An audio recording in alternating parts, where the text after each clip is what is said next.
네, 안녕하십니까. 저는 서울의료원 심내혈관센터에서 환자를 돌보고 있는 이성윤이라고 합니다. 오늘 말씀드릴 내용은 혈압입니다. 수축기 혈압은 심장이 혈액을 쫙 짰을 때 최고로 올라가는 제일 높은 혈압이라고 하고, 이완기 혈압, 심장이 몸에서 다 순환을 하고 심장으로 돌아올 때의 마지막 제일 낮은 혈압을 이완기 혈압이라고 합니다. 그래서 혈압계를 재면 수축기 혈압과 제일 낮은 이완기 혈압이 이렇게 두 개가 보이게 되고, 두 혈압의 차이를 맥압이라고 하죠. 나이가 드시면 맥압이 점점 커져요. 그래서 연세 드시면 위혈압은 올라가고 낮은 혈압은 떨어지는 그런 차이를 보내게 됩니다. 우리나라 고혈압 환자들 수가 몇 명 정도 되실 거라고 생각하십니까? 서울 인구가 1000만 명이 되는데요. 1000만 명을 넘어섰습니다. 우리나라 총 인구 중에 서울 인구에 해당하는 만큼 고혈압 환자가 있다고 생각하시면 되는데, 고혈압이 잘 생기는 조건이 있어요. 여기 나열한 것 중에 3개에 해당하면 나도 고혈압이 될 가능성이 높습니다. 나이는 55세이고요. 부모, 형제, 가족 중에 고혈압 환자가 있고, 짜게 드시는 걸 좋아하시는 분, 기름진 음식을 좋아한다거나 고기를 좋아하고 주 3회 이상 음주를 하거나 담배를 피우거나 운동을 하지 않고 약간 통통한 편이다. 이런 조건 중에 3개 정도 해당하시면 고혈압 위험도가 상당히 높아진다라고 이해를 하시면 되겠습니다. 고혈압이 왜 나쁘냐면 사람의 죽음과 관여가 되어 있습니다. 우리나라 데이터를 보게 되면은 돌아가시는 분 4분 중에 1명꼴로 고혈압과 관련된 합병증 또는 고혈압과 연관된 죽음이라고 지금 인정이 되고 있고요. 전 세계적으로 사망에 기여하는 위험인자 중 1등을 차지합니다. 즉 10개 정도를 지금 보시게 되면 뭐 실내 매연, 음주 여러 가지가 있는데, 담배가 2등이고 1등이 혈압입니다. 그래서 혈압 조절을 잘하게 되면 뇌졸중이나 심근경색적으로 돌아가신 분을 줄일 수가 있게 되겠습니다. 과체중 혹은 비만이 되게 되면 혈압이 발생률이 올라가는데요. 2배 내지 6배가 올라가게 되고, 체중이 늘게 되면은 우리 몸에 근육하고 지방만 늘어가는 게 아니라 혈관도 늘어나게 돼요. 혈관이 늘어나게 되면 통과해야 될 혈액량이 늘면서 심장이 일을 많이 하게 되거든요. 그래서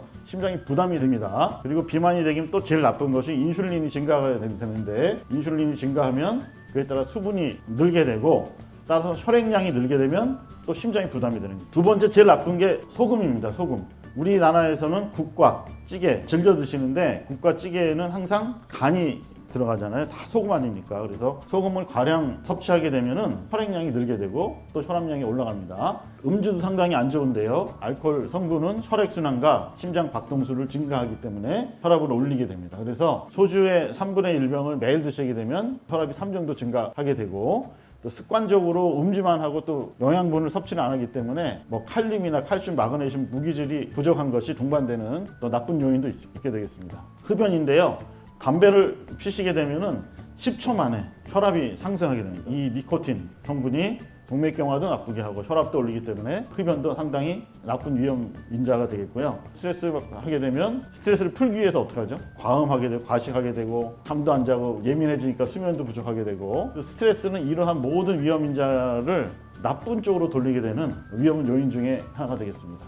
커피 중에 카페인인데요. 카페인은 커피, 홍차, 콜라, 초콜릿이 들어있는데 드시면 혈압을 상승시키기 때문에 블랙커피 정도는 2잔 이상은 안 드시는 게 좋겠고요. 믹스커피는 웬만하면 드시면 마셔라. 이걸 권해드리겠습니다. 일반적으로 대부분의 고혈압은 증상이 없어요. 그래서 더 위험한 겁니다. 그래서 침묵의 살인자, 소리 없는 살인자라고 얘기하는데, 제가 위에서 지금 이렇게 써드린 증상은 혈압 조절이 너무너무 조절이 안 되는 거를 방치했을 때 나오는 건데요. 머리 아플 수 있고요.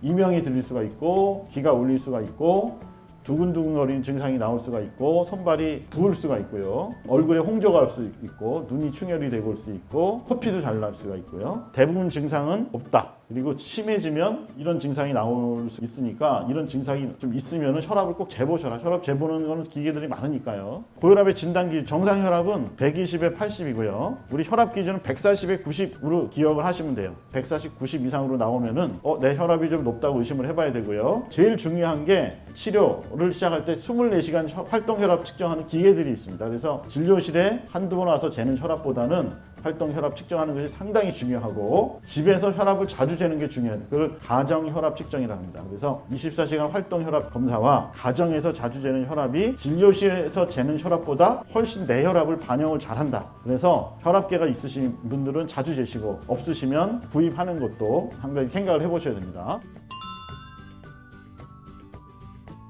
고혈압이 높으면 취약한 장기가 있어요.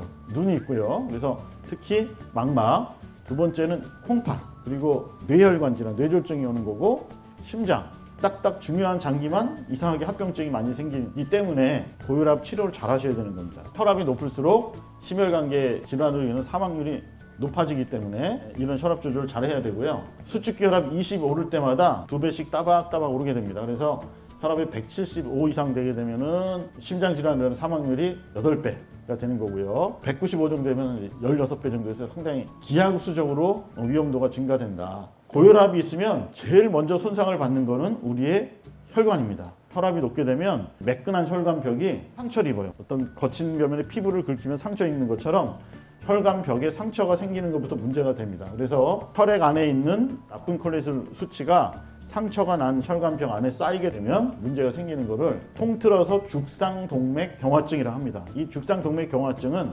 아까 말씀드린 주요 장기에 가는 동맥에 잘 생기게 되는 거예요. 그래서 심장으로 가면은 협심증, 심근경색증, 머리로 가는 혈관에 동맥경화가 오면은 뇌졸중이 생기는 거고요. 치매가 생기는 거고요. 이 죽상동맥경화증이 제일 중요한 장기의 합병증의 근원이다. 이렇게 기억을 하시면 되겠고요. 우리 심장으로 가는 관상동맥에 문제가 생기는 것이 협심증, 관상동맥 질환, 심근경색증이 되겠습니다. 혈관이 다 막히지 않고 절반만 막혔을 때는 협심증이 생기는 거고요. 갑자기 빠른 시간 내에 동맥경화 파열이 생기면서 혈전이 생기면서 혈관이 갑자기 막히는 걸 이렇게 심근경색증이라고 하게 되겠습니다. 그래서 협심증은 평상시엔 증상이 없는데 내가 빨리 걷거나 계단을 오르거나 이럴 때만 흉통이 오는 게 협심증이고요. 급성 심근경색증은 단시간 내에 극심한 통증을 일으켜서 생기게 되고 사망에 이르게 하는 합병증이 심근경색증이라 할 수 있겠어요. 저희 병원 환자 CT 소견입니다. 그래서 하얗게 보이는 것이 뇌 안에 출혈이 돼서 이제 피가 고여 있는 모습이고요.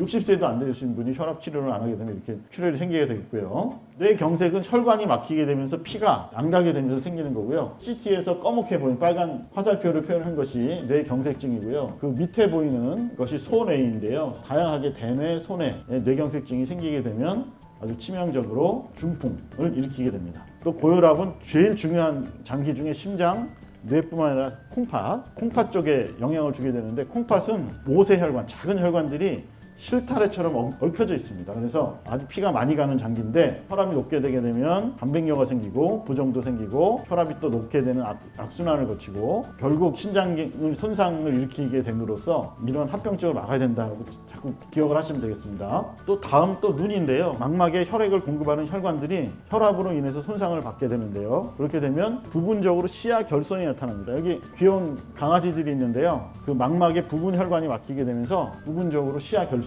나타나게 되고 더 심하게 놔두게 되면 출혈이 생기게 되면 실명까지도 일으키게 될 수가 있습니다. 그리고 또 제일 또 중요한 게 또 우리 남성분들한테는 성기능인데요. 혈압이 있게 되면 성기로 가는 혈관에도 역시 영향을 받기 때문에 혈압 조절을 잘 하시고 혈관을 깨끗하게 하는 것이 이런 성기능 장애 아주 중요한 치료 방법 중에 하나 되겠습니다. 주요 장기에 대한 합병증을 주로 설명을 드렸는데 아주 더 치명적인 겁니다. 대동맥이라고 있는데요. 이 대동맥은 높은 압력을 잘 견디게 돼 있는데 너무 혈압이 조절이 안 되는 경우에는 이 대동맥까지도 찢어지게 하는 합병증이 올 수가 있는데, 여기 보시게 되면 이 앞쪽에 커다란 원이 대동맥인데요. 가운데 이렇게 선이 하나 갔지 않았습니까? 이게 대동맥 박리 찢어진 겁니다.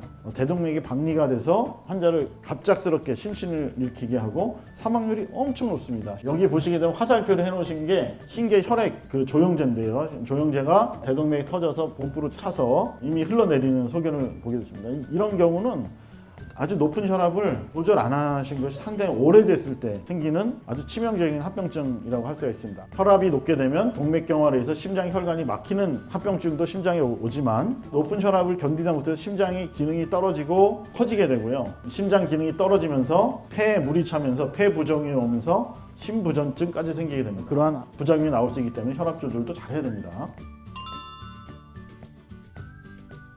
대표적으로 6개 종류가 있고요. 아마 여러분들 드시는 혈압약 중에 이 약들이 들어있게 되겠습니다. 약물도 부작용이 상당히 많습니다. 얼굴이 빨개질 수도 있고요. 오히려 심장이 콩콩 뛰는 거 심계항진이라고 하는데 두통이 올 수가 있고 홍조 올 수 있고 맥이 너무 느려지는 경우가 있고요. 잇몸이 붓는 환자들도 있어요. 잇몸. 또 하나는 발목이 붓을 수 있어요. 발목. 특히 마른 기침, 목이 간질간질하면서 가래가 안 나오는 마른 기침이 나게 되면 담당 선생님한테 내 혈압약 중에 마른 기침을 할 수가 있게 하느냐 하는 약을 한번 할 수가 있고요. 소변을 많이 보게 함으로써 혈압을 떨어뜨리는 약을 쓰게 되면은 앉았다 일어날 때 어지럽다거나 목이 너무 많이 마른다거나 그러한 불편함도 생길 수가 있으니까 고혈압 약을 쓰실 때는 항상 내가 불편한 게 있느냐를 확인을 하시고 담당 선생님과 상의하시는 게 상당히 중요하겠습니다. 상당히 또 중요한 것이 혈압이 떨어졌다 그랬을 때 나는 완치가 됐다고 생각하시면 안 됩니다. 실제로 혈압이 떨어졌다고 중단하시는 분의 비율이 상당히 많아요. 감기나 뭐 이런 것처럼 떨어지는 병이 아니에요. 스스로 끊지 말고 항상 담당 의사와 상의를 해서 끊거나 줄이거나 하셔야 됩니다. 약물을 갑자기 쓰다가 중단하는 경우에 합병증 발생률이 상당히 높습니다. 염분만 줄여도 내 혈압이 5나 떨어진다 보셔야 되고요. 역시 운동하게 되면 4에서 9mm 정도 떨어진다 보시면 되겠고요. 체중 감소 효과가 제일 큰데요. 체중 감소를 10kg를 줄이게 되면 많게는 20까지 혈압이 떨어지는 효과가 있습니다. 그리고 음주를 줄이면 한 3 정도 이게 떨어진다고 보시면 돼요. 별거 아닌 것 같지만 이걸 다 한다. 적어도 15에서 20까지는 떨어지는 거 아니겠습니까? 그죠? 그러니까 약물을 안 드시고도 조절하시는 분도 간혹 있게 되겠죠. 혈압은 잴 때마다 변합니다. 하루 중에 혈압이 제일 높은 거는 7시부터 10시 사이입니다. 혈압이 제일 높아서 보게 되면 심근경색증이나 뇌졸중도 그때 잘 생겨요, 아침에. 근데 밤에 올라가시는 분도 있는데 내 혈압이 올라가는 그 직전에 혈압약을 드시는 게 좋고요. 식사 상관없이 8시 전에는 혈압약을 드시는 것을 권장을 하고 있습니다. 그리고 오후가 되면 혈압이 떨어져요. 그래서 오후 2시나 5시 사이에 혈압이 떨어지고 잘 때 혈압이 제일 많이 떨어지는 걸로 되어 있습니다. 요즘에 덥죠. 여름철에는 장기간 고온에 노출되게 되면 심장이 부담되고 혈관이 확장이 돼서 혈압이 떨어지게 되고요. 겨울철 되면은 반대. 혈압이 수축이 되고 혈압 상승이 됩니다. 그래서 계절별 차이가 심하신 분들은 어르신들이 그렇거든요. 그래서 계절별도 약물의 조절이 필요합니다. 계절에 대한 차이도 있고요. 하루 중의 차이도 있기 때문에 환자의 특성에 맞는 혈압 조절이 필요하다고 보겠습니다. 3회 정도 아침 식사하시고 한 2시간 후 정도, 한 10시 정도에 적는 거를 권장을 해드리고 있습니다. 15분 전에 커피, 음료, 카페인 이런 거 드시 마시고 아무것도 하지 마시고 소파에 충분히 앉아서 그냥 쉰 상태 후에 혈압을 재시는 게 좋고요. 그 혈압계 측정하는 기계를 내 심장 높이하고 같은 높이로 재는 것이 좀 더 정확하게 하다고 알려졌습니다.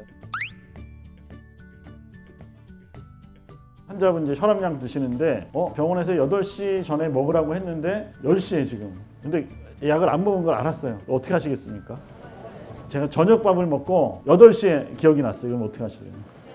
안 먹어. 잘하시네요. 저녁 먹기 전에 약을 안 먹은 게 기억이 나시면 드세요. 저녁 식사하시고 나서 안 먹은 거라서 그날은 넘어가세요. 약을 잘 드시는 분의 기준이 있는데 열흘에 한 번 하루 정도 까먹는 거는 그래도 괜찮다라고 지금 인정을 하고 있어요. 좋은 고혈압 약제 기준 중에 열흘에 하루를 약을 안 먹어도 혈압이 많이 올라가지 않아야 된다는 기준이 있습니다. 그렇게 생각하시면 돼요. 이상하게 고지혈증 약을 쓰시면 그냥 쓰세요. 근데 혈압약은 거부감이 좀 심하세요. 교과서에 혈압 약물을 쓰셔야 되는 환자, 약물 없이 아까 말씀드렸던 음식이나 생활요법, 운동요법으로 해야 될 환자 기준이 딱 있습니다. 그런 환자분들한테는 24시간 활동혈압 측정을 해서 같이 놓고 보고 이래서 약을 드셔야 된다 하는 쪽으로 설득을 하는 편이죠. 자고 일어나서 재면은 저혈압인지 어떤지 이게 밑에 숫자가 낮은 것 같아가지고 좀 염려가 되는 경우가 있고요. 그게 이제 어떤 병적인지 물어보고 싶고요. 이완기 혈압이 자꾸 떨어진다는 얘기를 하시는 건데요.